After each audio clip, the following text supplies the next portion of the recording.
Halo, assalamualaikum warahmatullahi wabarakatuh. Waalaikumsalam warahmatullahi wabarakatuh. Badhe tanglet niki napa kok di poso Bu, nyun weton sewu Bu, sampean polno suarane. Dino iki kok. napa dikeng poso weton dan dibalik poso weton niku napa? Badane poso weton, Terus dibalik puasa weton niku napa? dibalik poso weton iku apa? Oh. Matur nuwun.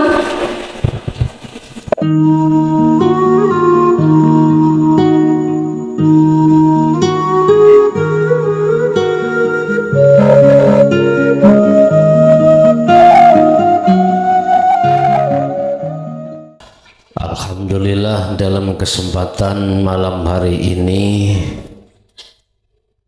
kita masih diperkenankan Allah bermuajah.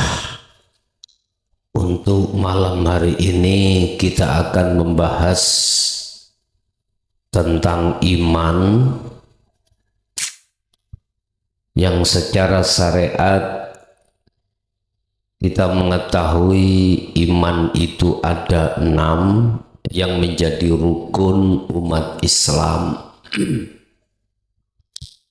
Tetapi dalam malam hari ini kami akan membahas iman dari sudut pandang hakikat dan makrifat itu bagaimana. Apakah yang dimaksud Allah, malaikat dan seterusnya itu yang dimaksud adalah makhluknya atau gimana? Bapak Ibu, tetapi izinkanlah sebelum kami masuk ke ranah rukun iman, ada satu makalah yang wajib kami sampaikan untuk sebagai bekal pedoman terhadap ahli syuhud, terhadap ahli khususnya terhadap panjenengan yang masih proses perjalanan suluk menuju wusul Allah, di mana di situ dikatakan ketika saat rohaniyah terbelenggu, terantai dengan sifat basariyah, selama itu rohaniyah itu tidak akan bisa sampai pada Allah. Di dalam sifat basariyah di situ dua nafsu, yaitu nafsu nafsiyah dan amarah, akan menekan terhadap hatimu untuk meyakini, mengimani selain daripada hidup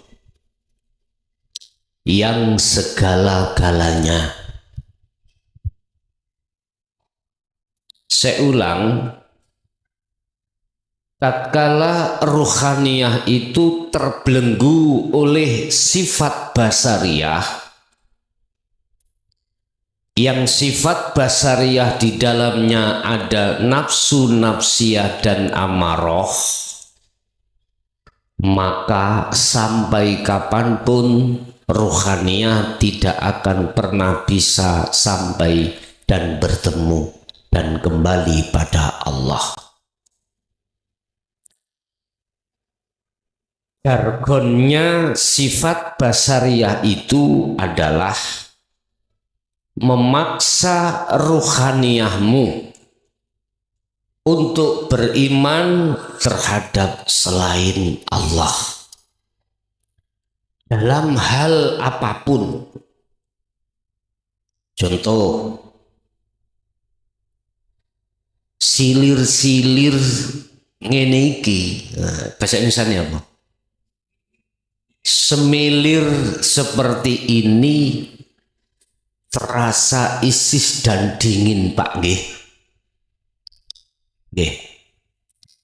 Sifat basariyah memaksa ruhaniyahmu untuk beriman.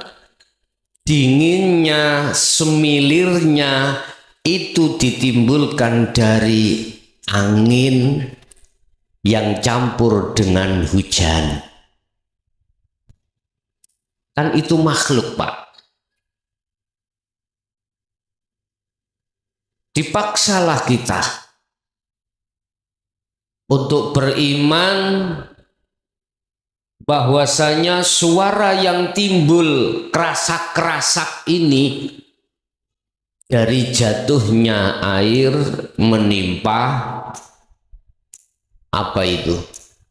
Seng, ya, kafalum.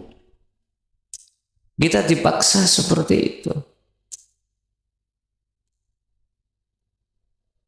Laksana ruh iki mau tatkala dirantai atau dibelenggu oleh sifat basariyah, laksana Anda di rumah tadi dirantai jasadmu oleh tampar atau rantai dijaga, disuruh untuk berangkat ke Pondok Jaya Baru tetap nggak bisa. Seperti itu. Selama rantai itu masih mengikatmu di tiang, selama itu Anda tidak bisa kemana-mana. Sama ruhaniyah juga begitu.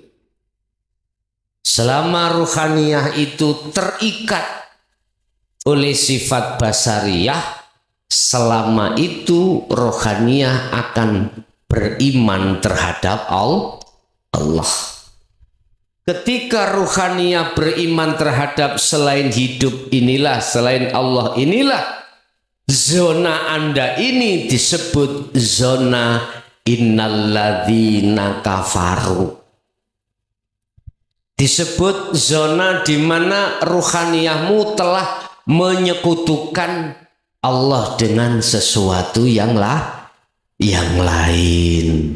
Wis, iki bekal dirimu ketika saat suluk itu harus melepaskan sifat basariyah.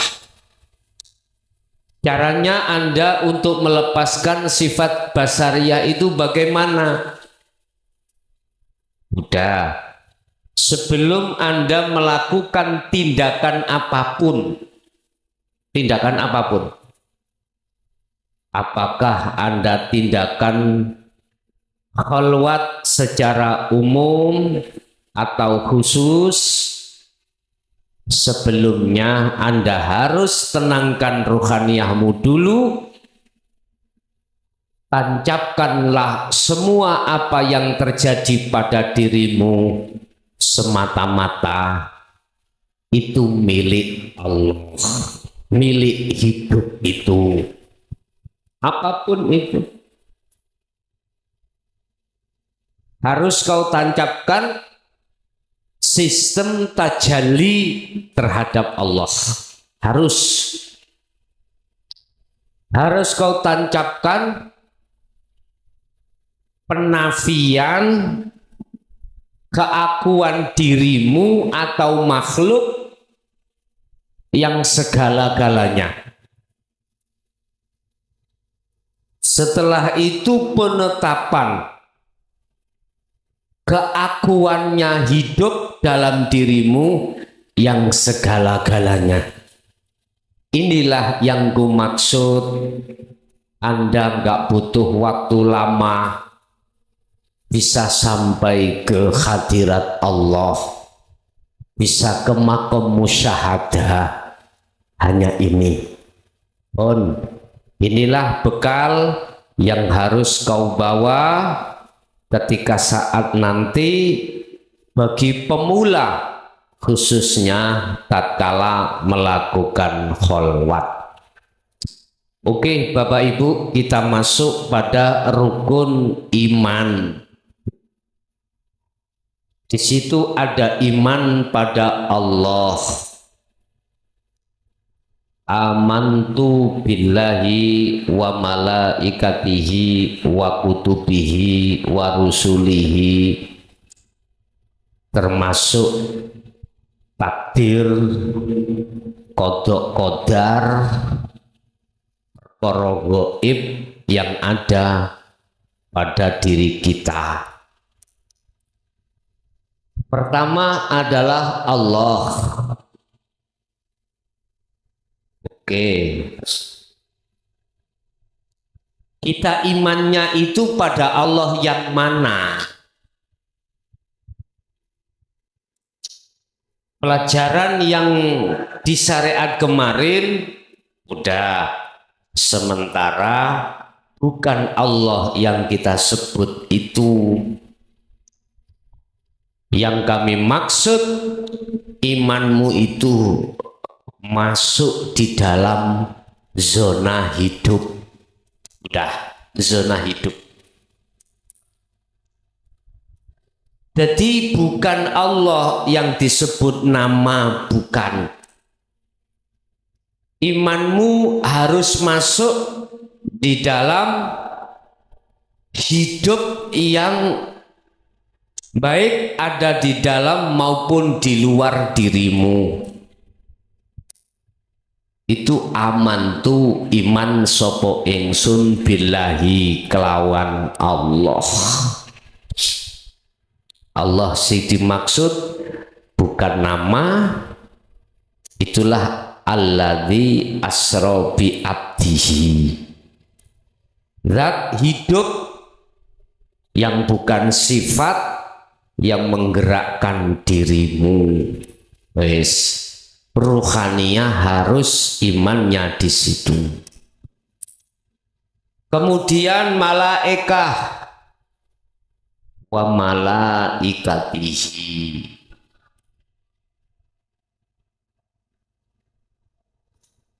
Malaikat. Kita di dalam syariat di situ ada keterangan berbagai macam porsi malaikat yang diperintahkan Allah.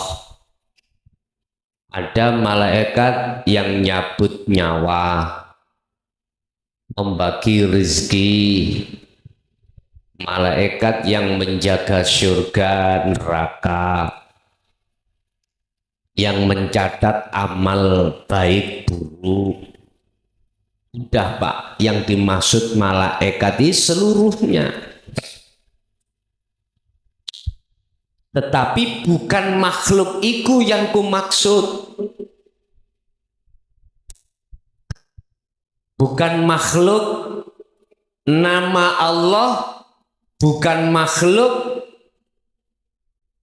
yang nama malaikat, bukan itu. Amantu di sini sama dengan yang di atas tadi. Itulah alladzi asra bi abdi. Sesuatu yang lembut, yang halus banget. Dengan halus inilah menyatakan dirinya secara zahir berupa malaikat yang kita sebut kebanyakan itu makhluk. Jadi bukan zahirnya, bukan makhluknya itu yang ku maksud. Amantu itu imanmu harus pada alladzi asra, itu hidup yang memperjalankan makhluk itu tadi yang disebut malaikat. Lalu warusulihi,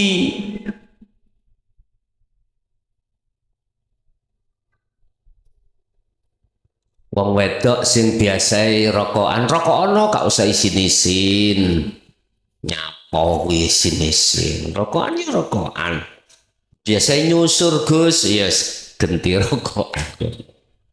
Warasulihi, utusane Allah.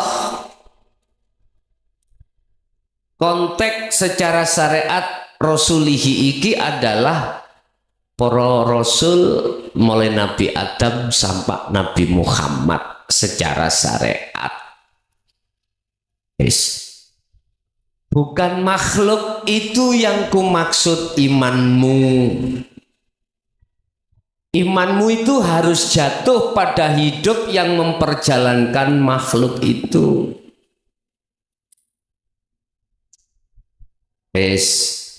Umpama tak lebarno secara hakikat makhluk semuanya.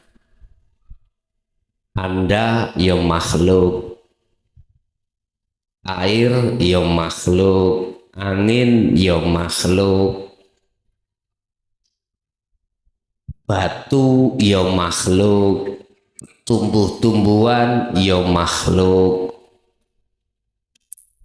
Semua itu utusan Allah. Gunung disuruh untuk batuk, yaitu Allah ngongkon atau menyuruh batuk. Gunung disuruh menjadi makhluk yang besar. Dia besar itu sebab diperintah hidup di situ. Air laut yang penuh gelombang, ombak,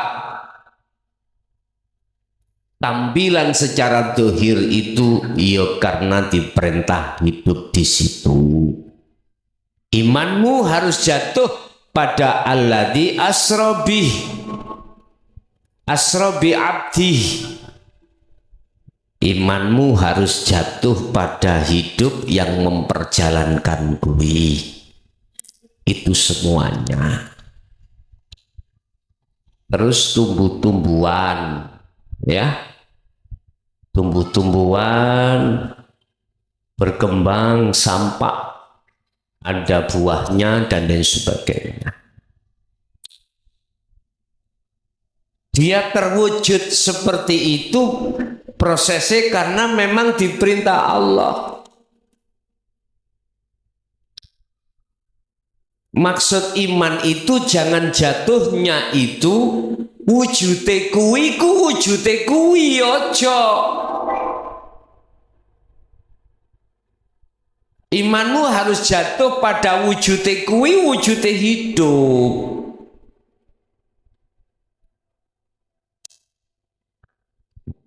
Tumbuh-tumbuhan ada yang berkembang, ada yang berbuah, ada yang berdaun. Bapak Ibu, awal mereka itu disebut makhluk karena diperintah urip untuk menjadi seperti itu. Tetapi kau nggak sadar ya, bahwasanya semua apa tampilan metu kembang, metu buah, metu daun, iku wujude urip. Kau mengatakan itu wujudnya apa tumbuh-tumbuhan ini karena kau adakan sendirilah itu. Jangan.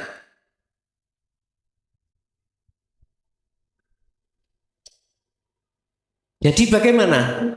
Yang ku maksud aman tu iki, imanmu itu jatuhnya pada hidup itu. Jatuhnya pada hidup itu yang laisa kamisli sayun, ikut dinyatakan wujud ya kuwi. Jangan lantas kau mempunyai iman tumbuh-tumbuhan iku wujude tumbuh-tumbuhan, bukan, tumbuh-tumbuhan ini gak ono.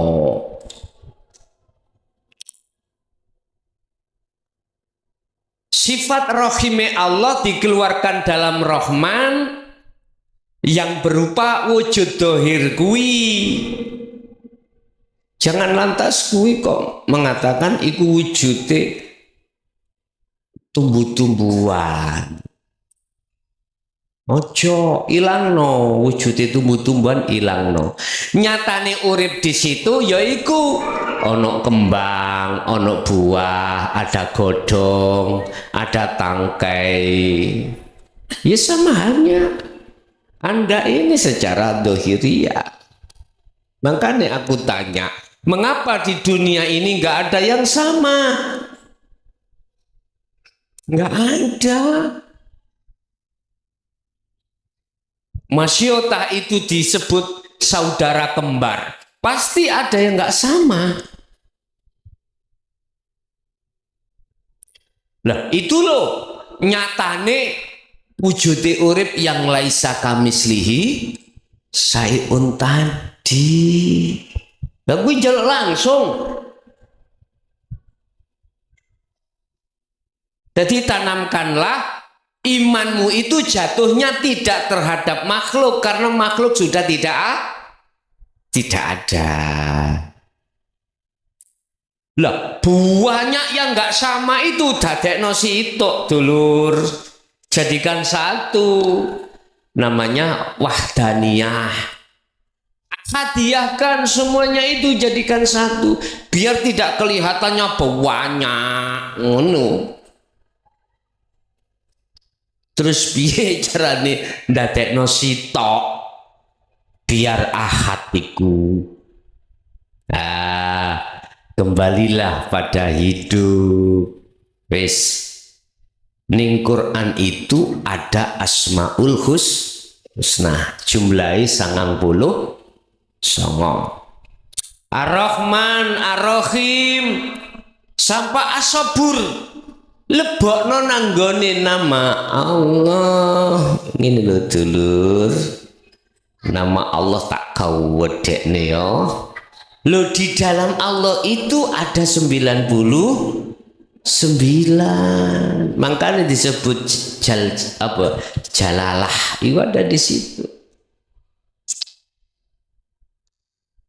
Jadi tatkala menyebut Ar-Rahman maksudnya ya Allah iki bahasa nek wis ahadiyah dimasukkan ahad itu di situ. Makanya nama yang ke-100 itu mana? Ya hidup itu yang tak sebut Allah. Itu nama yang 100. Jumlahnya kan 99. Dilebokno dimasukkan di dalam lafaz Allah. Jeleb. Akhirnya nek diurai Allah itu Ar-Rahman, Allah itu Ar-Rahim sampai Allah As-Sabur masuk di dalam itu. Sekarang banyaknya wujud-wujud makhluk katanya di dunia yang jumlahnya itu miliaran bahkan triliunan yang tidak ada yang sama. Nggak ada yang sama. Ar-Rahman juga sama, Ar-Rahim sama, As-Sabur. Nggak ada yang sama. Itu masukkan di dalam satu kata yang disebut hidup.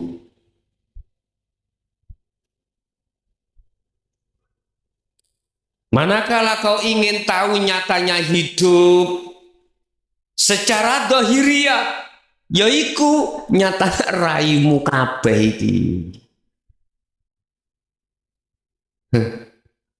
Tapi duduk makhluk lo ya. Makhluknya kan wis hilang, Pak. Hilang, sik bingung ngapain. Mboten nggih? Jan penak teng mriku, Bos. Wis gak ono sing dikhilafkan itu enggak ada.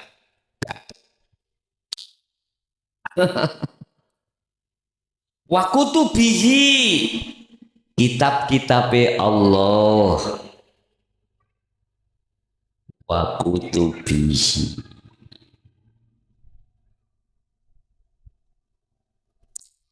Apa yang dimaksud kitab itu, Pak? Wadah, pedoman. Di dalam kitab itu ada sistem. Ada sistem. Gampangannya flash disk. Itu kitab. Di dalam flash disk ada beberapa file like gitu tuh ya. Berapa file. File kanggo apa semuanya lengkap.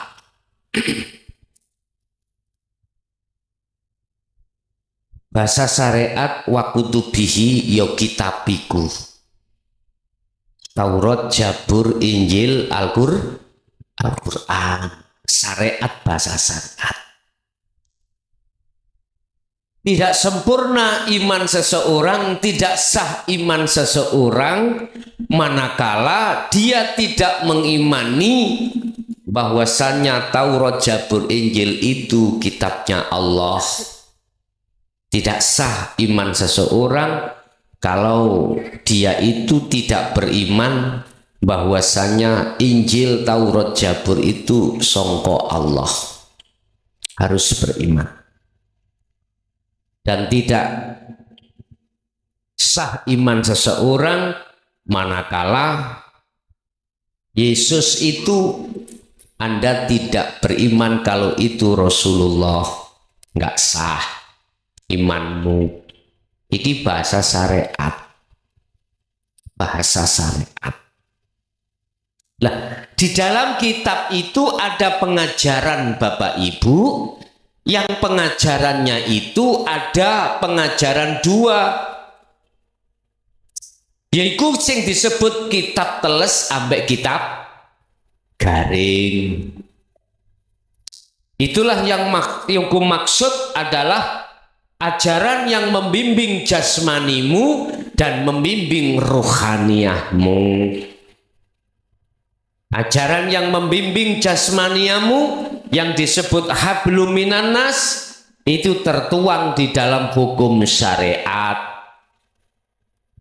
Ajaran yang membimbing terhadap ruhaniahmu yang kusebut sebagai hukum hakikat menjadi akhlak ilahiyah.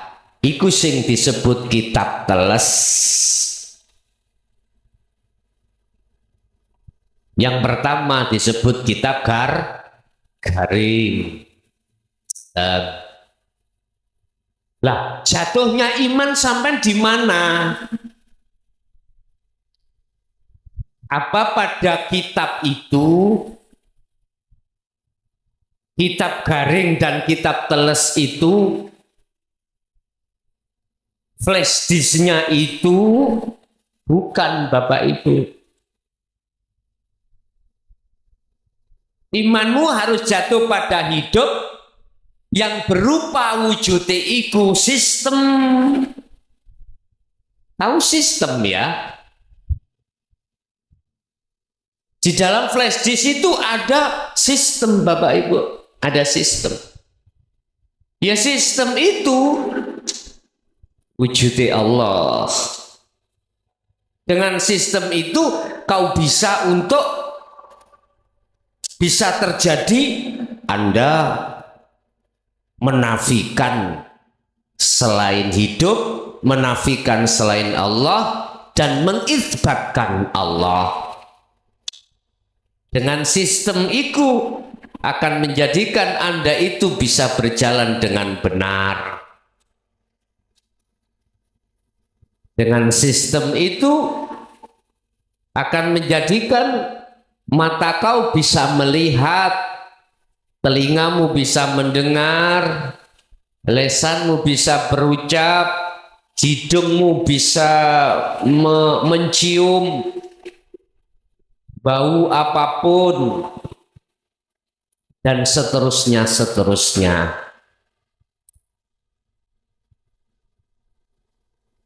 Selanjutnya adalah perkara gaib.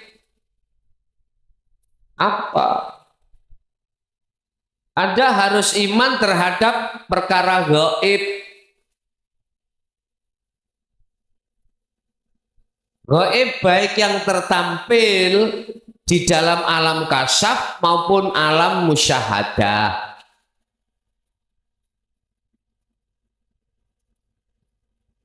Ataupun alam muhadharah. Alam muhadharah ini yang menjadi alam jasmani yang berinteraksi dengan sama-sama jasmani. Tapi di dalam alam mukhadharah itu ada alam musyahadah. Dan di alam mukasyafah itu juga ada alam musyahadah. Lah imanmu dipaksa dijatuhkan terhadap hidup di situ. Yang menguasai di dalam alam mukhadharah maupun alam mukasyafah. Lah iki lho, maksudnya gaib itu di sini. Kau harus iman, jatuhnya imanmu itu terhadap gaib. Yang dimaksud itu adalah Allah. Yang dimaksud gaib itu adalah hidup itu. Bukan gaib makhluk malaikat, bukan gaib makhluk setan, bukan gaib makhluk jin, bukan gaib makhluk surga neraka. Enggak. Imanmu harus jatuh pada gaib yang disebut hidup itu biar tidak menjadi gaib. Nah, untuk yang terakhir, kodok kodar api elek. Kodok adalah merupakan satu ketetapan yang tercatat di dalam ruhaniyahmu. Bahasa syariat disebut filauhil mahfud. Di sana ada buku catatan, buku takdirmu, tapi belum terlaksana sehingga disebut kodok.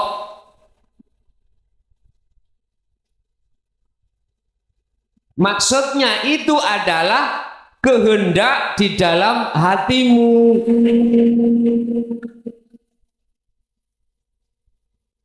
Lah, kehendak di dalam hatimu bisa dirubah. Bisa. Tadinya mau ke sini jam 8, 9, hujan, gak jadi. Akhirnya standby di rumah dulu. Nanti reda, yang namanya hujan jam 10, baru berangkat kau. Nah, perubahan itu tergantung pada hidup dalam dirimu. Manusia tidak akan bisa merubah tulisan yang sudah ditulis, nggak bisa. Yang bisa merubah itu hanyalah Allah, hanyalah hidup itu.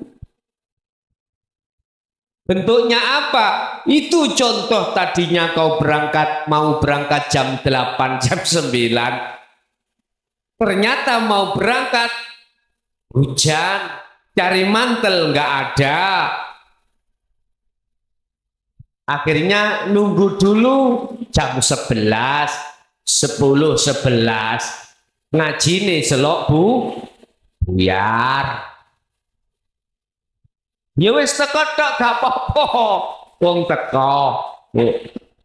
Oh, berarti perubahan catatan di dalam hatimu tadi duduk semata dirimu yang merubah, bukan.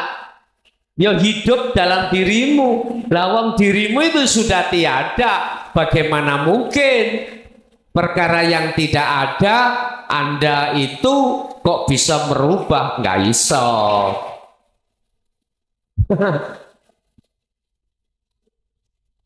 Qadar sesuatu yang terjadi ini. Contohnya hujan. Sesuatu yang sudah terjadi itu tidak akan pernah bisa dirubah. Enggak. Itu namanya takdir. Perkara sesuatu yang sedang dan sudah terjadi. Ini nggak bisa diubah. Contohnya ya hujan ini. Lah tinggal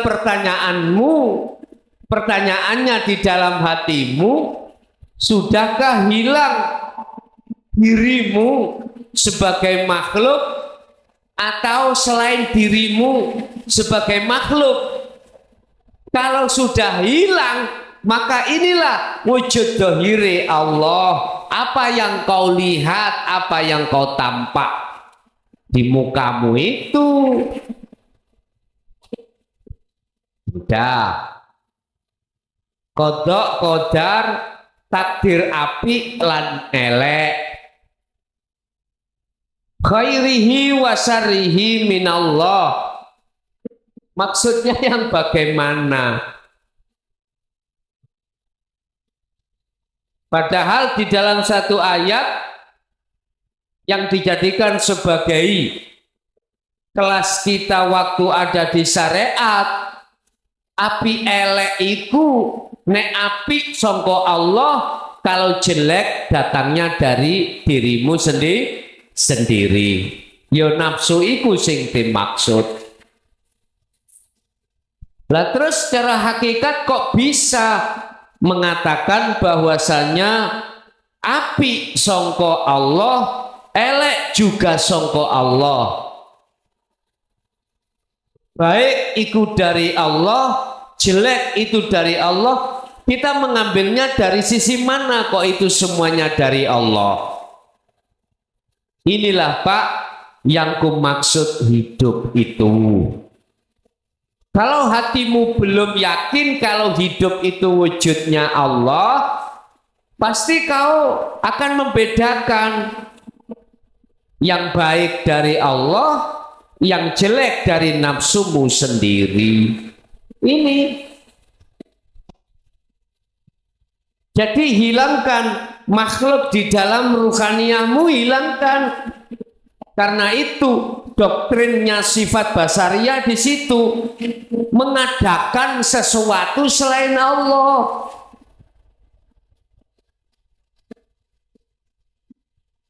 Hilangkan. Ini tidak, jikalau tidak kau lepaskan sifat basariyah ini, mesti hatimu muring-muring.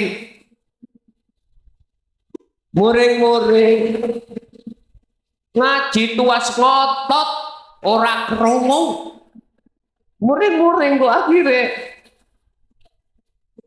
akhire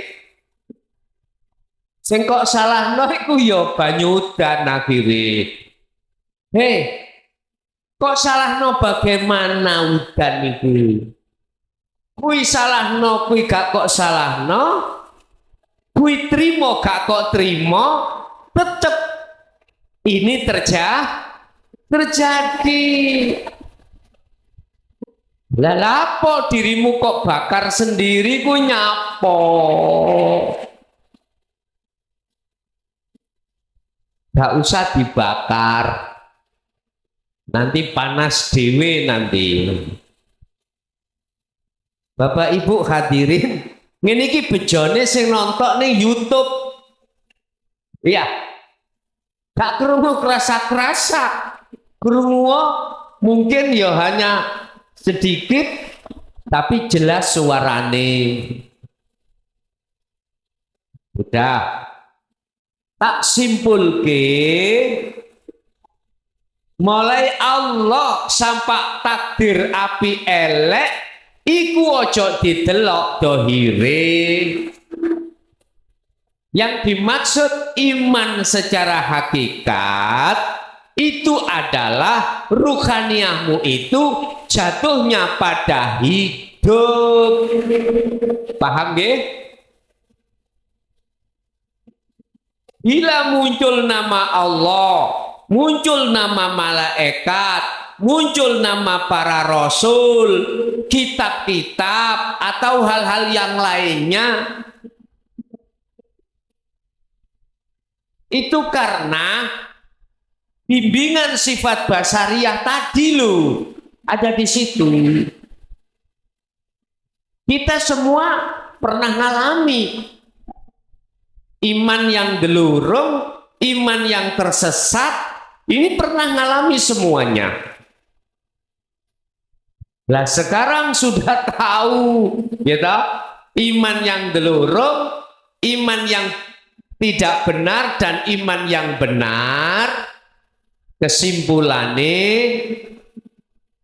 udah, tegakkanlah imanmu dengan iman yang benar ini. Fa'budu hada siratum mustaqim. Arah condongkanlah ruhaniamu lewat rasa, lewat iman. Jatuhkan terhadap hidup di situ. Jangan kau jatuhkan terhadap sesuatu yang tidak ada, yang kau ada-adakan. Udah, kalau ini sudah jenengan sudah genah, sudah benar imane, maka tidak membutuhkan waktu lama ketika Anda khalwat itu langsung bertemu Allah. Karena apa? Karena yang melayani dirimu itu semuanya setiap saat dan waktu itu Allah. Hidup itu yang melayani kau tiap saat dan waktu itu, sehingga nggak ada alasan Anda tidak bercinta terhadap yang melayani dirimu. Jikalau itu sudah nyata, tahu siapa yang melayani dirimu setiap saat dan waktu, maka secara otomatis Anda lambat laun akan ada hubungan cinta kasih. Inilah yang disebut radhiyallahu anhum wa radu anhu. Saling cinta mencintai dengan bahasa sistem. Kau dijadikan kekasih Allah dan Allah kau jadikan kekasihmu. Kalau bahasa akad, yang mencintai dan yang dicintai itu pelakunya tunggal. Inilah sing kula maksud roh kang sejati, itu di situ bahasa pembelajaran di ilmu sejati, yaitu roh sejati, roh yang sudah kefanaan, rohnya akhirnya menjadi hidup. Ini yang disebut roh kang sejati. Bapak Ibu hadirin jamaah rahimakumullah. Jadi kesimpulannya, iman yang ada pada 6 perkara di dalam syariat yang dulu didoktrinkan terhadap kita, sekarang jadikan satu. Hidup itu. Jadi imanmu hanya pada hidup itu, tidak terhadap lainnya.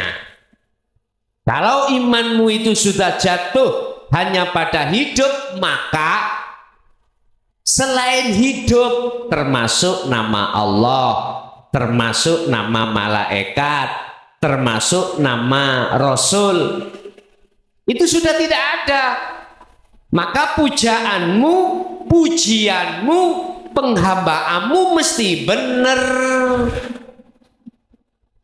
Kan Rasulullah sampun dawuh, ojo kok pujo aku iki, ojo kok puji, ojo kok sembah saya ini, jangan.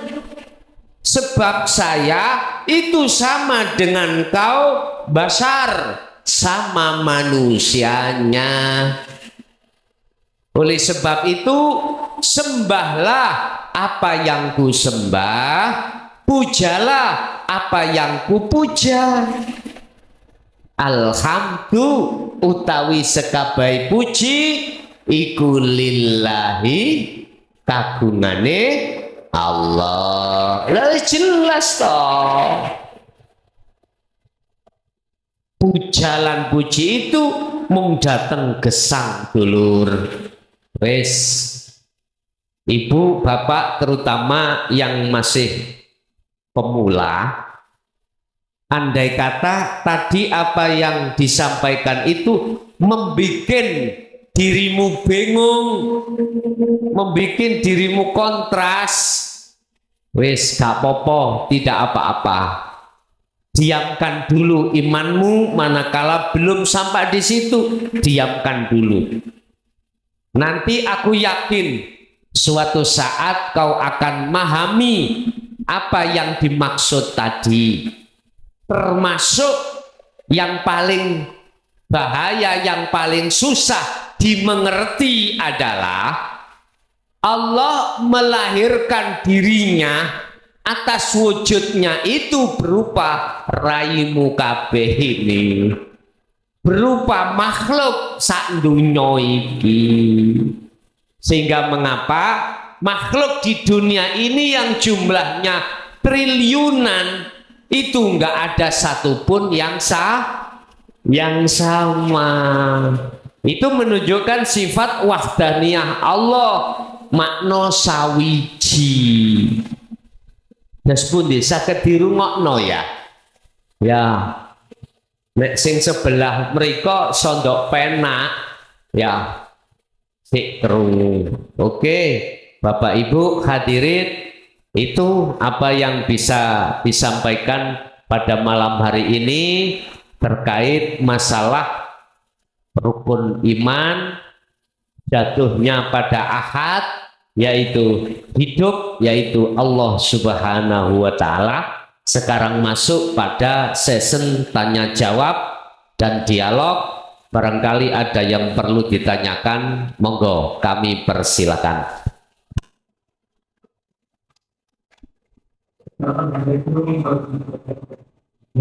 Waalaikumsalam warahmatullahi wabarakatuh. Mau tanya,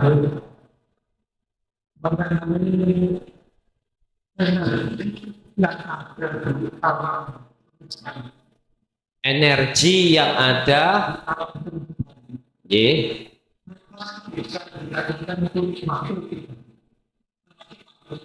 Mboten nggih. Waalaikumsalam warahmatullahi wabarakatuh. Apakah energi yang ada di alam semesta ini bisa dikatakan makhluk? Niku tergantung jenengan duduk di mana ruhaniyahnya. Kalau selama masih ada nama Bapak Ibu, itu masih kelebu makhluk. Tapi kalau sampai mau masuk di dalam energinya, itulah yang kumaksud Allah. Itu yang kumaksud di dalam hidup, itu yang kumaksud. Kalau bahasa umum disebut Rob atau disebut Tuhan. Tapi kalau yang namanya energi, kita duduknya ditakholi, otomatis itu jadi makhluk. Karena masih nama. Kalau di dalam energinya itu yang tidak ada nama, itulah sejatinya Allah. Oke, ada lagi, silakan.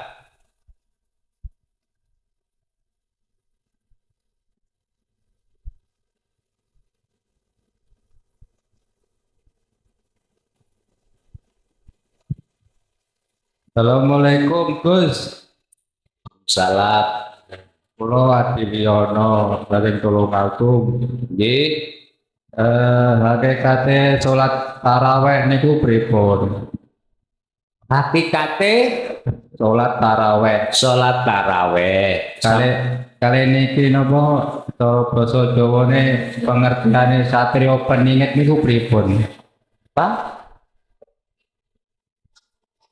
Satria paningit. Sampun matur suwun. Nggih. Pun. Hakikate salat tarawih iku bagaimana?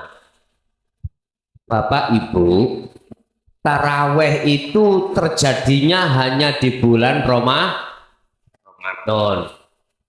Sebetulnya itu tidak jauh berbeda dengan sholat-sholat yang lain, yang intinya adalah menghadap terhadap Sang Yang Tunggal.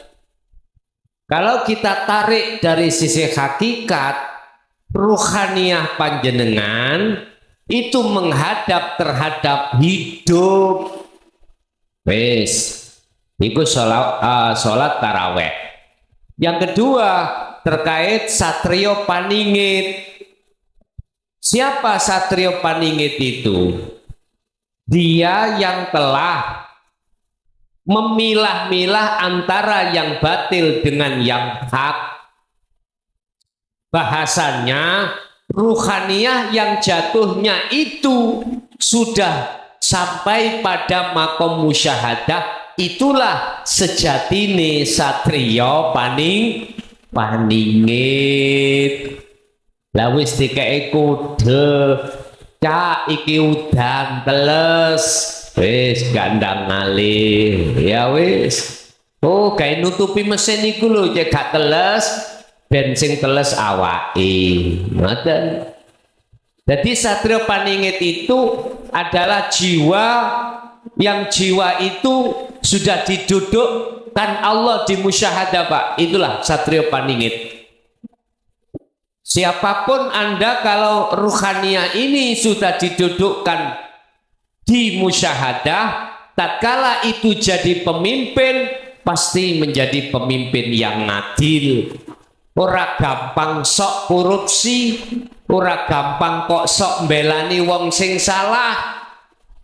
Sugih salah ora bakal dibela. Sing salah ya tetap salah, sing bener ya tetap bener. Iku satrio paningit. Jadi nggak ada blok-blokan, nggak ada blok-blokan. Jadi dia berjalan itu tidak untuk dirinya atau satu golongan, enggak, untuk semuanya. Inilah yang akan menciptakan satu negara, baldatun thayyibatun warabul ghafur. Negara sing memang adem ayem, ora ono perpecahan, karena semuanya itu dikendalikan oleh satrio paningit. Dilebih kejerono maneh satrio paningit iku ya Gusti Allah iku lebih ke dalam maneh. Nggih, ada lagi. Halo, assalamualaikum warahmatullahi wabarakatuh. Waalaikumsalam warahmatullahi wabarakatuh. Badhe taklet niki napa kok di poso Bu, nyun weton sewu Bu, sampean polno suarane. Dino iki kok. napa dikeng poso weton dan dibalik poso weton niku napa? Badane poso weton, Terus dibalik puasa weton niku napa? dibalik poso weton iku apa? Oh. Matur nuwun. Iki berarti ngomong faedah, hikmah. Ini ada kaitannya dengan hadis Rasulullah, kullu mauludin yuladu alal fitrah. Setiap bayi yang dilahirkan ini itu keadaan fitrah, suci. Yang dimaksud suci adalah ruhaniyahnya belum tercampur dengan Tuhan, belum tercampur terhadap sesuatu selain hidup, belum ada. Yang disebut kesenangan duniawiyah nggak ada ruhaniyahnya itu. Ini disebut fitrah, Pak Bu. Nah, setiap panjenengan ini dijatuhkan Allah, lahir itu punya weton sendiri-sendiri. Maksudnya dibalik puasa weton itu tafaul riyadoh panjenengan iku nang Gusti Allah supaya lekas balik asal fitrah kudu balik asal fitrah kembali ke fitrah. Sebab ketika akil balik, ruhaniyah kita itu sudah bercinta terhadap kesenangan dunia. Ini letaknya ruhaniyah kotor.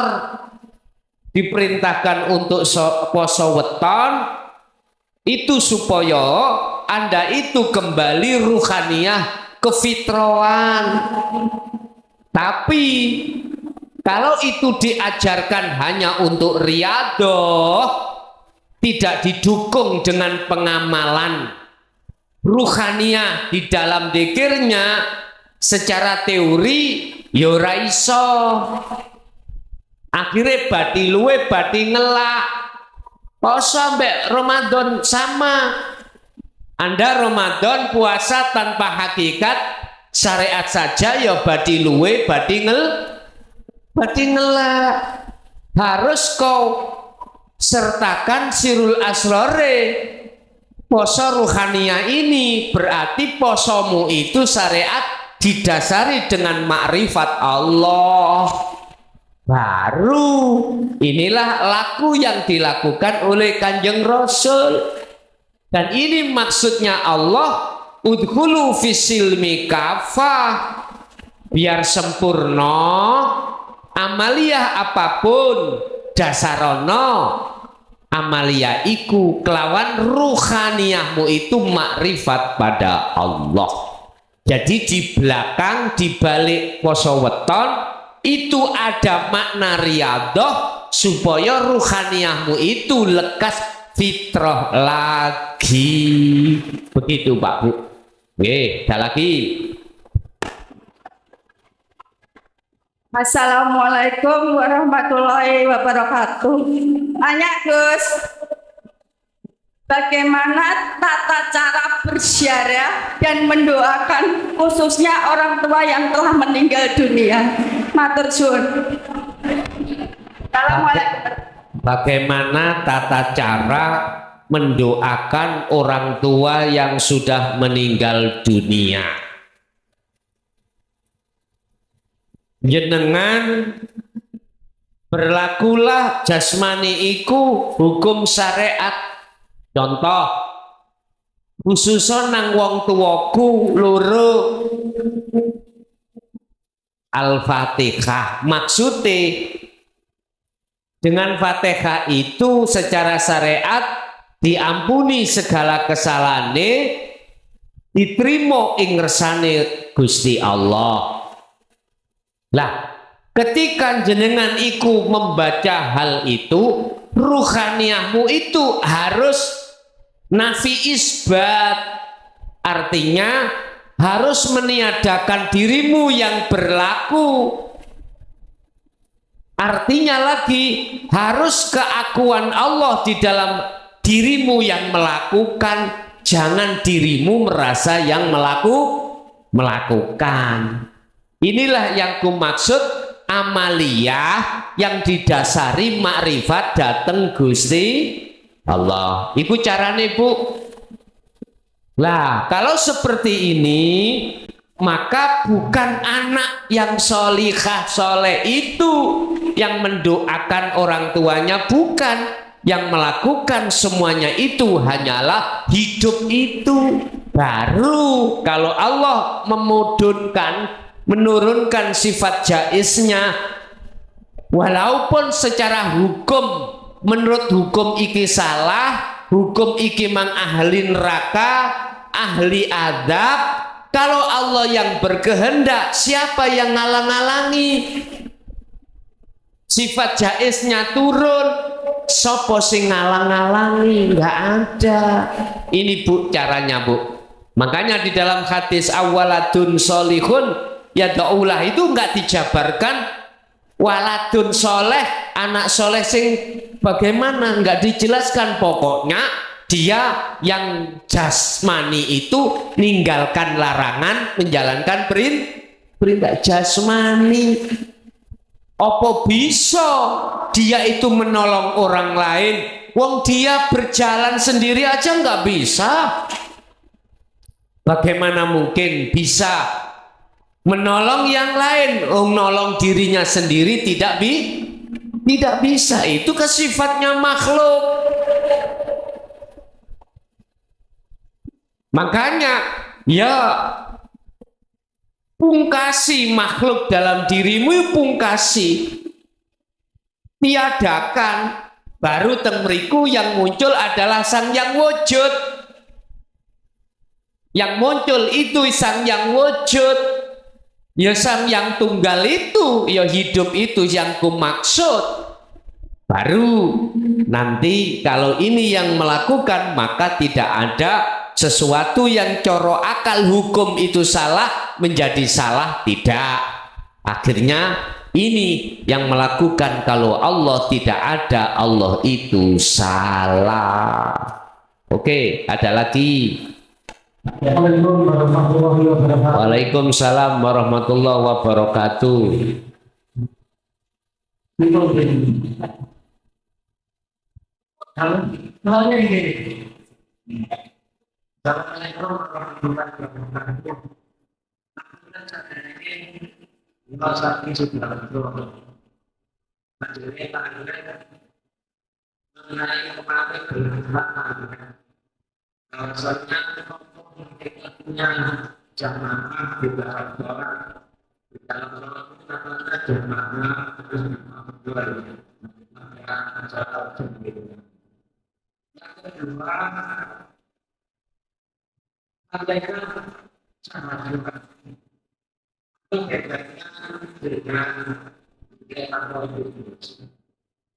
Apa bedanya?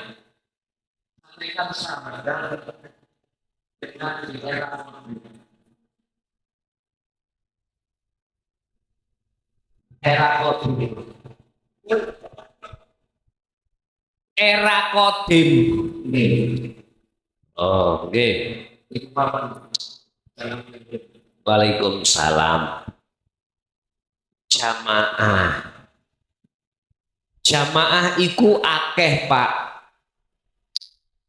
Jamaah iku disebut jamaah lebih dari satu.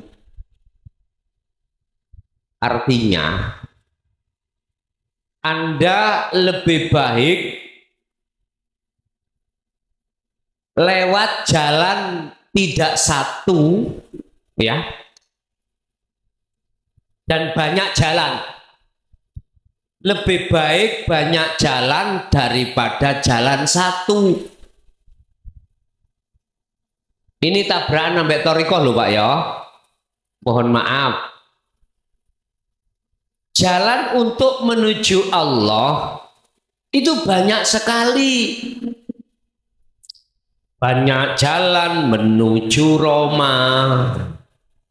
Ya. Kita lebih baik pakai jalan banyak daripada jalan satu. Artinya kita menemui Allah itu Bapak Ibu, jangan hanya di dalam salat tok, jangan. Ada banyak aktivitas di luar sholat, itu termasuk jalan, ikut thariqah. Jadikan thariqahmu itu untuk menghantar ruhaniyahmu itu makrifat, bertemu Allah di situ. Sebab Allah itu gak ngelibet nang jero masjid tok lho ya, enggak ya. Enggak. Tahu ngelibet? Apa bahasa Indonesia ngelibet? Hah? Munyer-munyer. Gusti Allah itu tidak hanya berdomisili di masjid tok, enggak. Di kantor, di sawah, di pasar, dimanapun. Fa'aina ma tuwallu fathamma wajhullah. Gunakan semua thariqah itu untuk menuju dan bertemu Allah. Ini thariqah loh Pak ya. Makanya saya kalau ditanya Jaya Baru torikohnya apa? Uke. Gak situk tok. Ngoten. Gak satu saja, banyak sekali. Sholat ya torikoh, ngaji ya torikoh, mangan ya torikoh. Apapun ya torikoh. Bahkan kumpul ambek bojo ya torikoh. Torikoh kan jalan. Jalan tujuanmu untuk jalan itu bertemu Allah, sebab di situ juga ada Allah. Ini maksudnya jamak berjamaah itu lebih baik berjamaah memang nih. Wawasan Anda, mukobalah Anda, atau apa ya? Pandangan Anda akan semakin luas.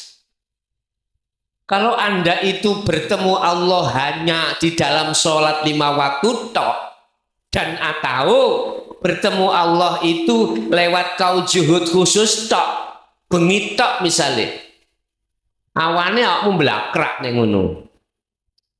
Siang kau tidak bertemu. Jadi memang di dalam hukum syariat lebih baik sholat kau berjamaah daripada munfaridan. Munfaridan itu sendiri. Iku maksude jalan itu kamu jangan satu aja untuk bertemu Allah. Sing banyak. Sing banyak. Guys, itu satu. Nomor 2, antara tajalli dengan era kodim, era ngono iku. Ala kodim apa era? Era iku masa, Pak. Masa. Tajalli itu adalah menetapkan di dalam dirimu keakuan hidup itu yang berperan.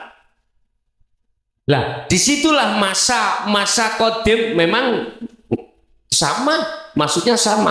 Kodim itu hidup itu ada istilah kodim malah kodim. Pujine kodim dirinya menyang dirinya sendiri. Berarti era kodim itu sama dengan era tajalli, era makrifat, era musyahadah. Sama Pak ya? Sama. Ada lain? Lanjut, silakan. Waalaikumsalam warahmatullahi wabarakatuh. Kita sebagai orang Islam diperintahkan untuk berkala padanya dalam jalan baik. Apapun berkala adalah setan. Dan dimaksud setan itu yang setan yang sama. Setan golongan muda atau dari setan golongan itu. Mau berlakunya terima kasih. Ngoten nggih. Kita di dalam syariat diwajibkan untuk beriman terhadap perkara yang gaib termasuk setan. Yang dimaksud setan iki setan berbangsa jin atau setan berbangsa manusia. Apapun alasannya di dalam hukum syariat itu tidak bisa diidentifikasi, dideteksi setan itu jin maupun manusia, nggak ada. Yang ada setan ya setan. Ini keterangan doktrinan di dalam hukum syariat. Yang asalnya Ajazil, wah anak-anak isak pirang-pirang, ya. Lah terus kita bisa akan menarik setan yang berbangsa jin dan manusia itu tatkala kita masuk di dunia hakikat. Itulah sifat.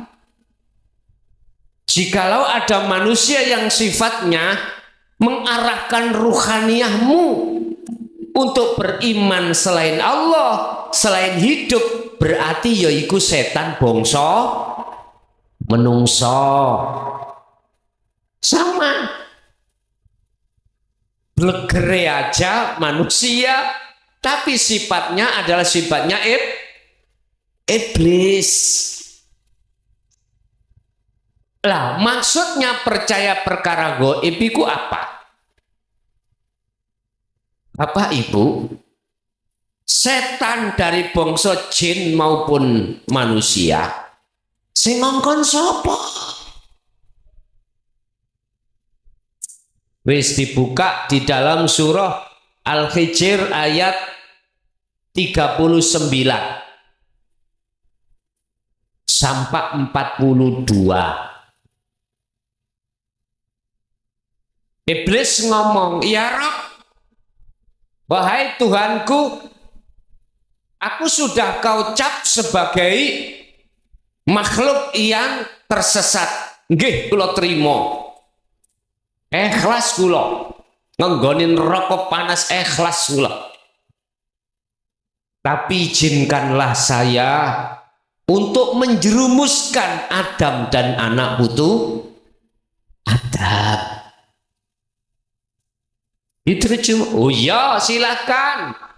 Loh berarti Gusti Allah kan ya ngijini toh. Nek ngijini berarti Gusti Allah kasih restu. Kasih restu.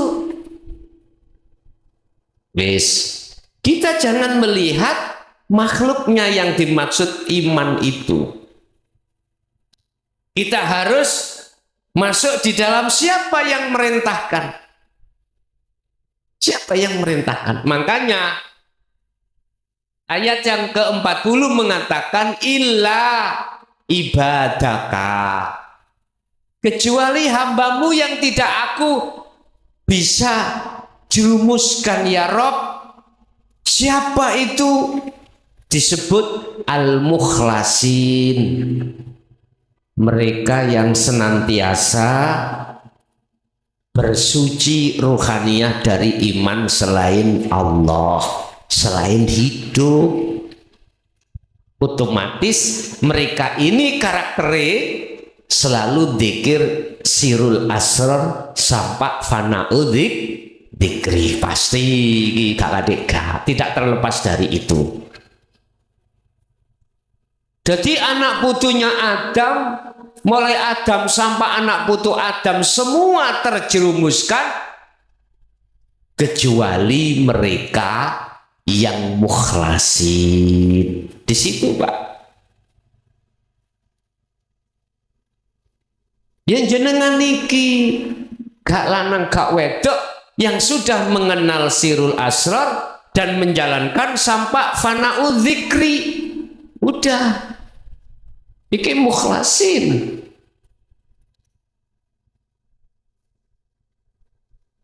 Tidak hanya jenengan itu paham ilmu teorinya ndak, tetapi mengamalkannya. Maksud dzikir itu bagaimana diterapno di setiap hari, itulah al-mukhlasi. Berarti jenengan ini apabila dibisiki oleh manusia atau jin, setan dari atau iblis dari jin ataupun berbangsa manusia, ruhaniyah Anda yang dimaksud iman itu percaya terhadap hidupnya itu. Kalau sudah masuk di dalam hidupnya, jenengan bisa tak nyalahno iblis? Nggak bisa. Nyalahkan iblis dari jin dan manusia pun tidak bisa, karena dia olehnya menyesatkan itu juga mendapatkan status legal, standingnya itu jelas, nggak ngawur. Paham nggih? Nggih. Terus ada lagi?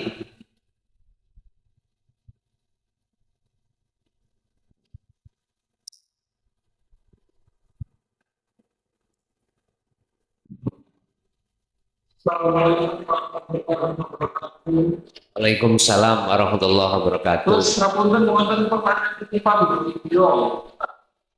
Nggih. Di mana letak keraguan Allah? Ada yang dilahirkan sempurna, dan ada yang dilahirkan stabilitas atau kata maupun dalam menulis. Assalamualaikum warahmatullahi wabarakatuh. Waalaikumsalam warahmatullahi wabarakatuh. Innallaha ala kulli syai'in qadir. Allah itu maha kuasa, maha agung. Bisa ndadekno kawula iku sempurna secara fisik, ya kuwasa iso ndadekno kawula iku kurang sempurna secara fisik. Pertanyaannya, letak keagungan Allah itu di mana? Yaitu tadi. Jadi kuasa menciptakan segala sesuatu, baik yang diterka oleh orang manusia lain itu sempurna atau tidak sempurna. Padahal itu sempurna. Agungnya Allah itu letaknya dia kuasa menjadikan si hamba itu kurang sempurna. Apa mang jenenge? Visabilitas. Ya, aku gak tahu sekolah SD loh Pak ya. Jadi bahasa intelektual ini tetap tak takokno. Aku ya lagi krungu kuwi. Nek jarku ya bahasane cacat.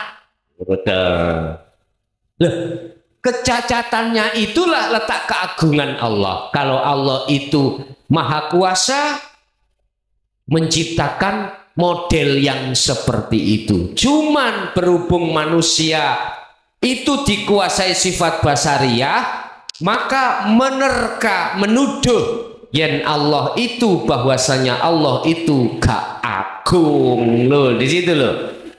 Lepasan sifat basariahmu. Kalau sudah dilepas baru letak keagungannya Allah akan nyata di dalam diri kita. Oke. Ada lagi? Lebih baik wong wuto mripate wong cacat dohire tapi ruhaniahnya itu sambung nang Allah daripada wong sempurna dohire tetapi ruhaniah iku putus dengan Allah. Lanjut. Assalamualaikum warahmatullahi wabarakatuh. Pak, doa saking kudus. Tiketnya titik Pak. Assalamualaikum warahmatullahi wabarakatuh. Waalaikumsalam warahmatullahi wabarakatuh. Doa saking kudus Muhammad Akrus. Tentang positioning tajalli dalam suhutul wahdah fil kasroh, suhutul kasroh fil wahdah, dan suhutul wahdah fil wahdah dalam kaitan. Pak, tidak krungu sama sekali Pak, kuping gula Pak.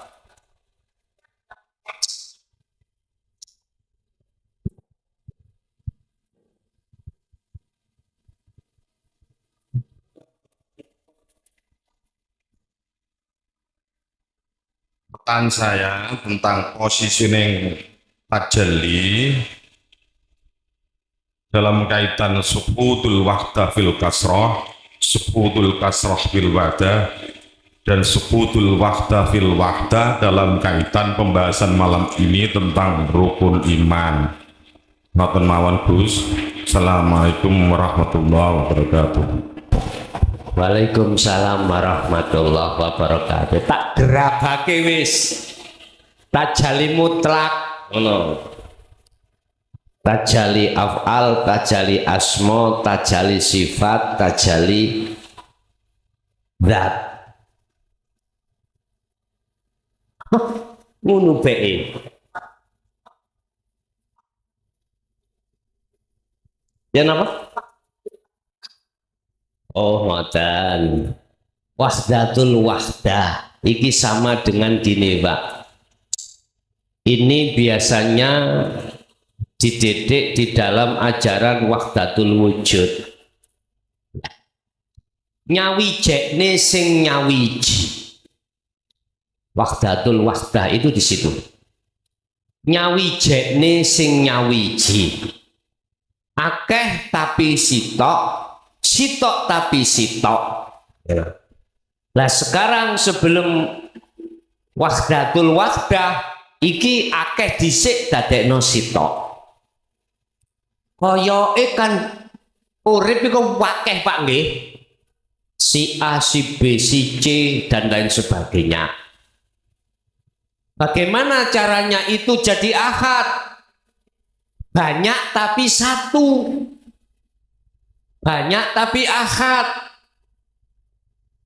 Ya kita tidak boleh membedakan antara hidup di satu sisi dengan sisi yang lain. Artinya bahasa wadah itu harus tidak ada. A, B, C, C nggak ada.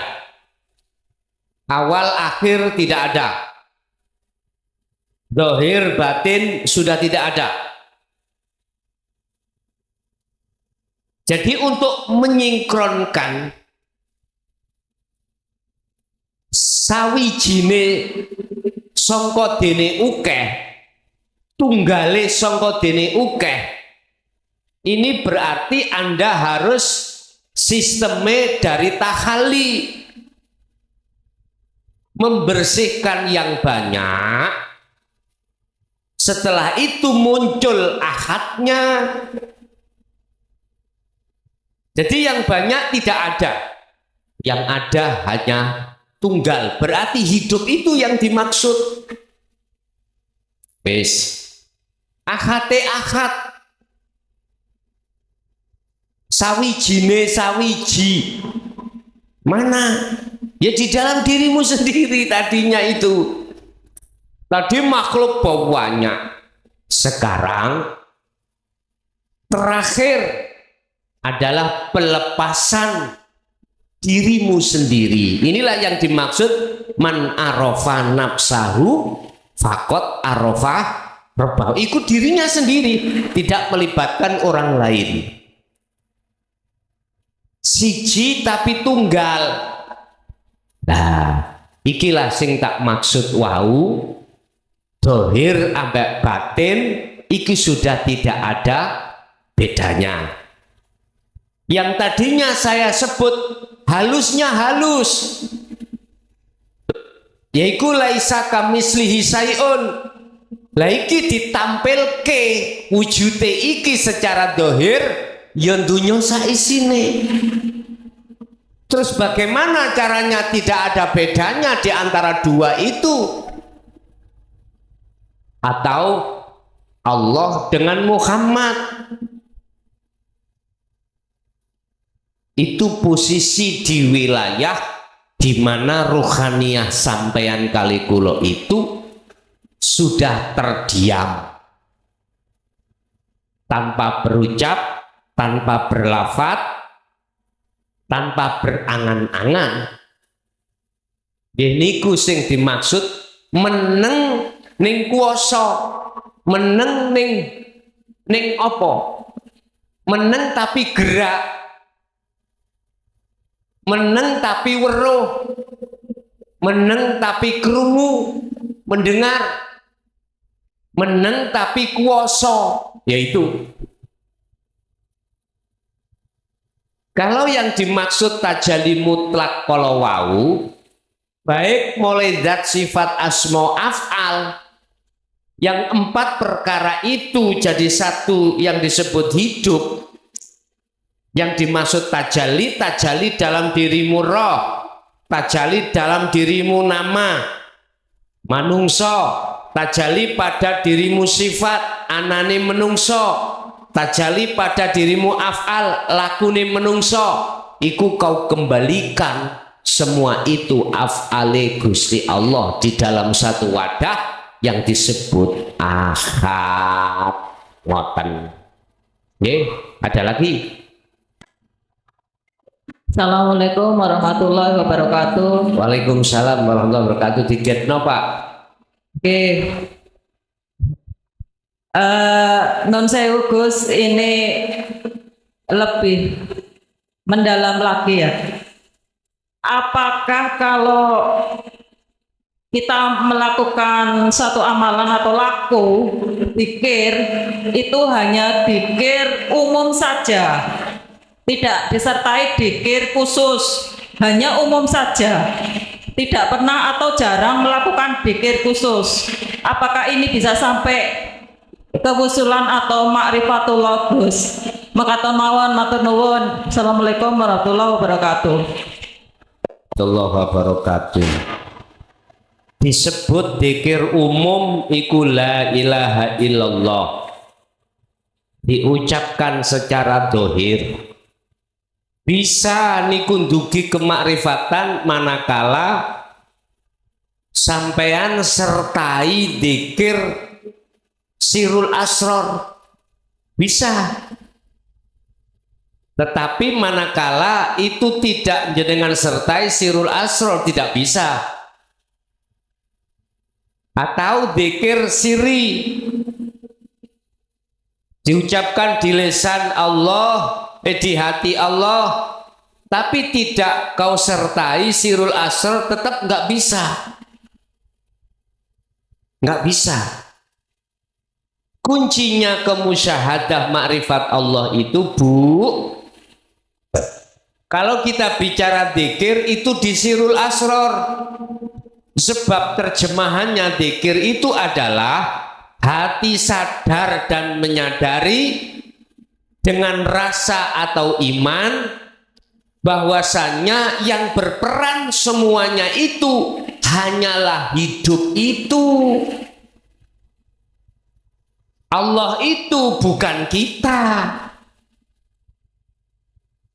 Ini wilayah sirul asror. Tapi kalau kita menerjemahkan dzikir secara syariat thariqah beda, Pak Bu. Nek syariat yaiku afdalu dzikri fa'lam annahu la ilaha illallah, diucapkan secara lisan. Kalau thariqah disebut dzikir sirri iku ismuddat. Tapi ini hakikat bukan itu.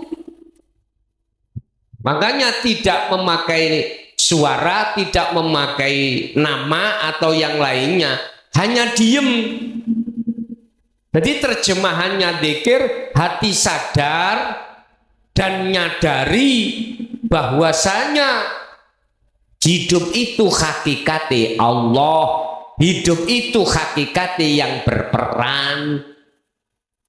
Selain itu tidak. Itu loh makna daripada dzikir yang sesungguhnya.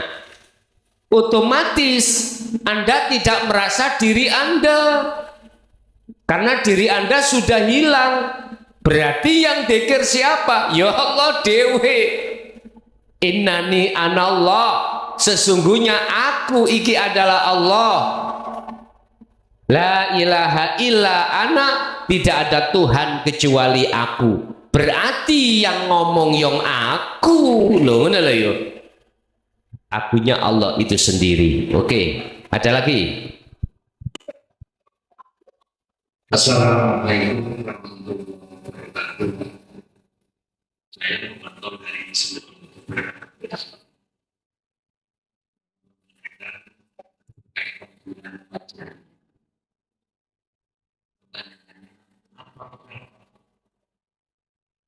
kalau kita sering belajar itu ada efek samping. Sebelum kita lihat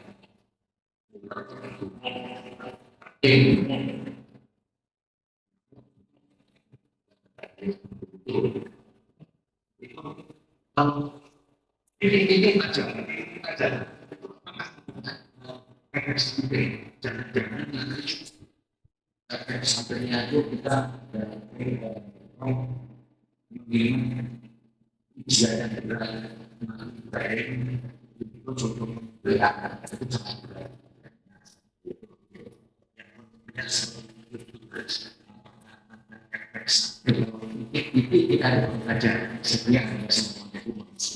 Waalaikumsalam warahmatullahi wabarakatuh. Dalang iku oleh nglakokno lakon mesti pakem. Tahu pakem nggih? Sesuai cerita. Dalang itu kalau menjalankan lakon itu mesti sesuai dengan pakemnya, sesuai dengan ceritanya. Gak mungkin alias mohal dalang itu keluar dari pakem, gak mungkin, kecuali dalang menungso. Dalang saiki nek dalang kadang keluar dari pakem. Pun berkenaan dengan tajalli, apakah ada efek sampingnya? Ada, Pak. Efek sampingnya apa? Tergantung apakah di situ Ar-Rahman atau diletakkan Ar-Rahim. Kadang-kadang Ar-Rahim tok. Kalau Ar-Rahim tok, biasanya itu apapun yang akan dilakukan, sekalipun itu ngerusak tatanane Ar-Rahman, bisa terjadi. Tapi Allah gak mungkin memperjalankan yang tidak sesuai dengan pakem, gak mungkin. Gusti Allah gak tahu keliru. Kecuali sampai ikut ditaruh Allah tajalli sak rohmane pisan. Kalau sak rohmane ketemu apa pun gak berani. Contoh ulat, sampean nggak berani membunuh karena sampean mentajalikan terhadap diri ulat. Kuwi ya sapa? Bagaimana? Kecuali jenengan tidak ada tajalli di dalam Rahman, hanya di Rahim. Itu pun nanti manakala mau melakukan itu sesuai dengan pakem, sesuai dengan pakem. Kalau di situ pakeme iku harus membunuh ulat, ya terjadi dibunuh. Kalau Allah yang membunuh, salah mboten? Enggak salah. Ayam kita menyembelih, seperti ada banyak wis dibeleh. Dereng ngenteni kapan? Cek ngenteni sesune anu tutupan nah. Ya tambah ono kuno wedhus ta sapi. Kak maksudnya sapi terus no, ojo sapi dok, sapian, wedusan.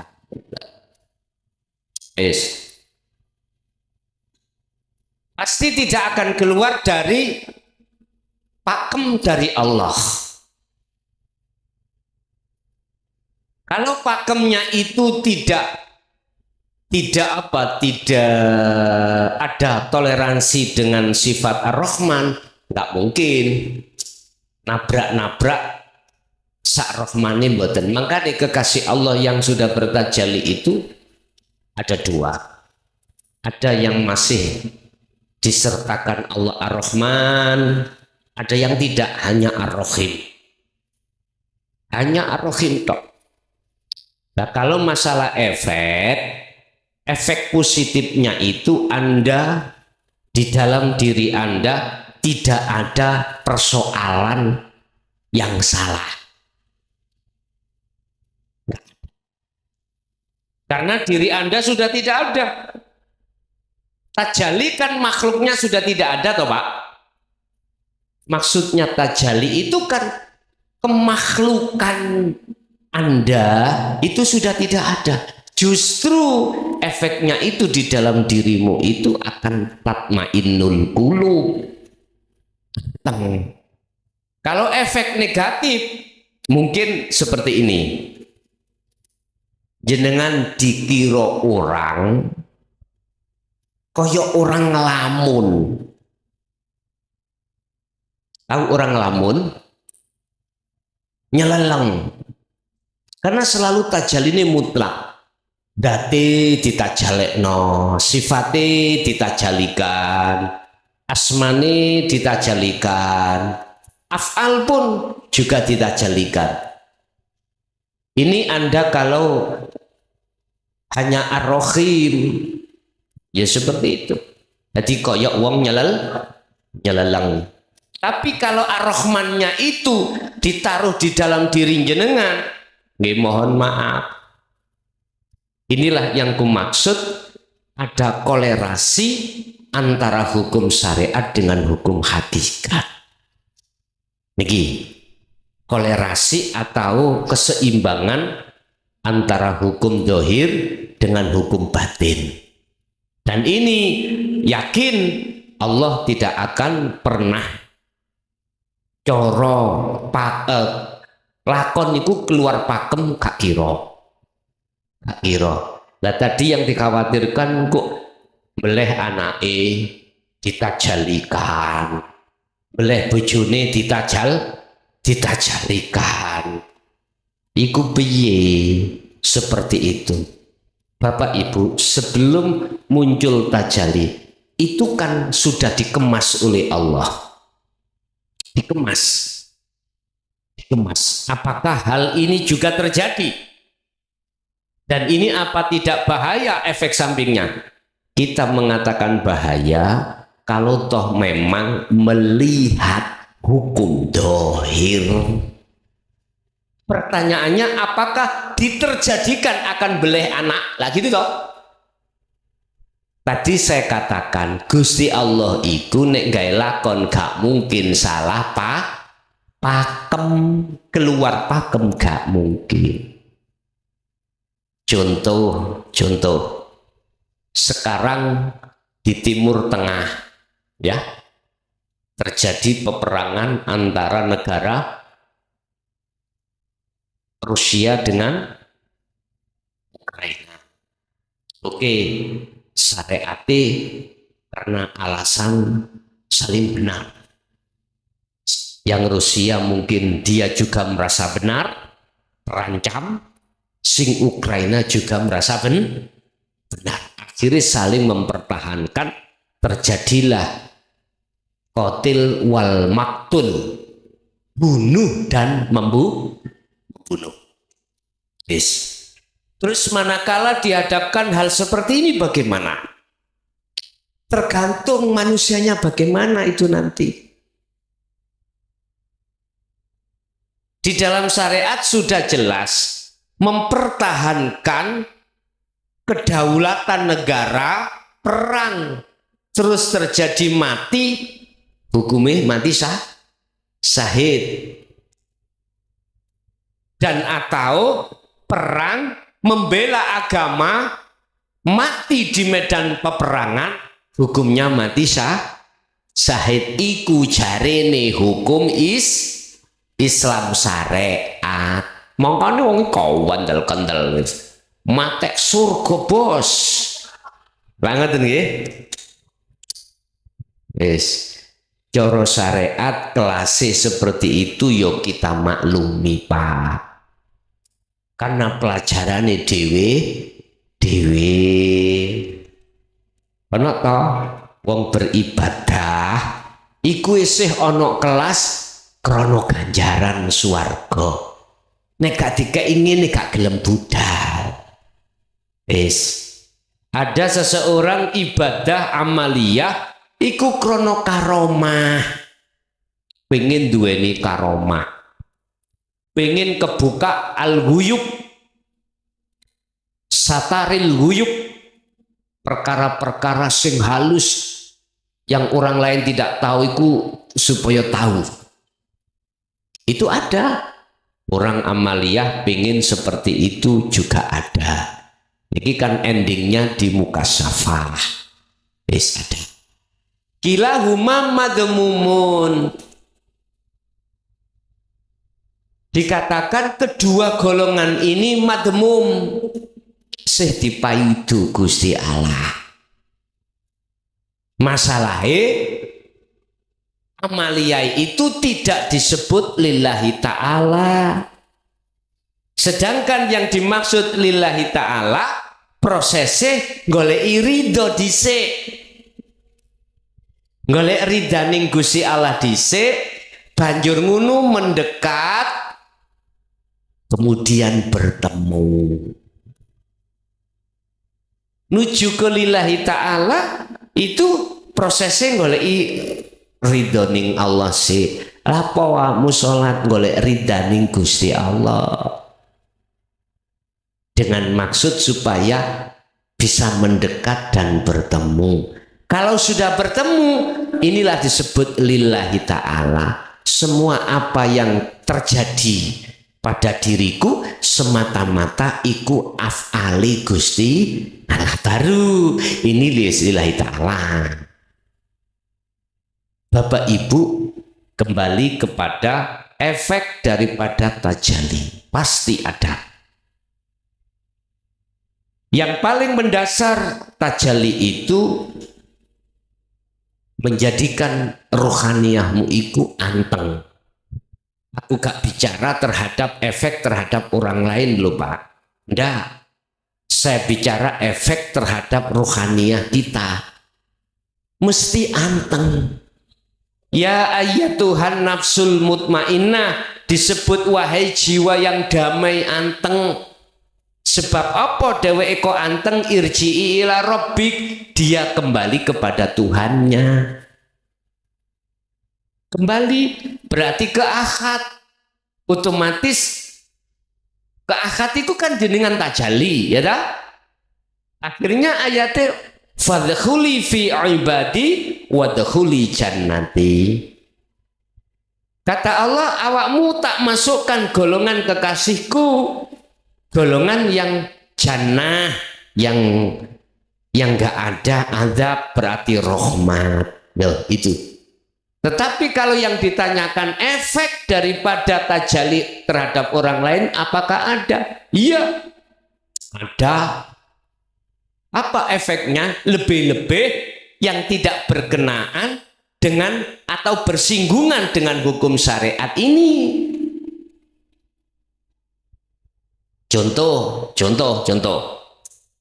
Loh, awakmu sholat kan mestinya jamaah nak jero gembul uang toh. Lah kok awakmu nak dukur penoro? Sualan cekak pisan. Lo tajalli yang penting. Bagi Anda nyaman. Bagi orang lain gak nyaman.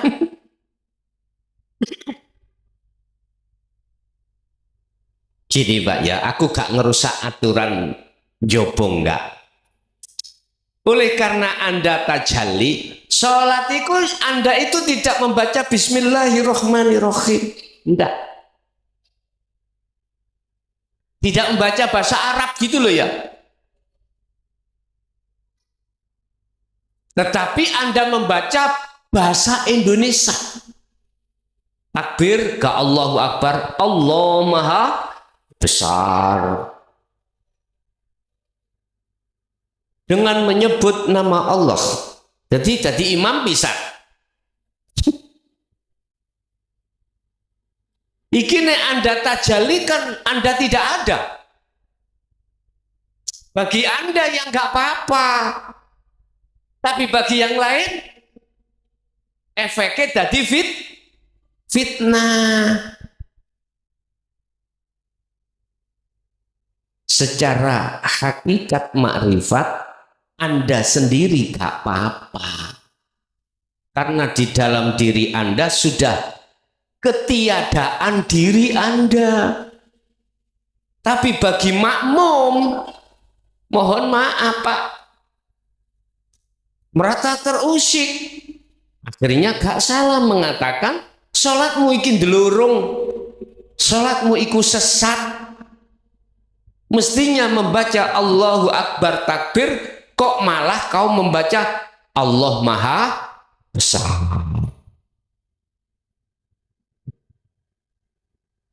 Bahayanya ada di situ Pak, memang menjadikan fitnah. Jelas nggih? Oke, ada lagi. Kalau sudah tidak ada, Maka saya tutup Isi Gus. pada acara pada malam hari ini. Segala apa yang telah dihidangkan Allah dalam urutan-urutan ilmu hakikat senantiasa menjadi satu ilmu yang bermanfaat terhadap kita dan anak putu kita ila yaumil qiyamah. Syai'ulillahi lana walahumul fatihah.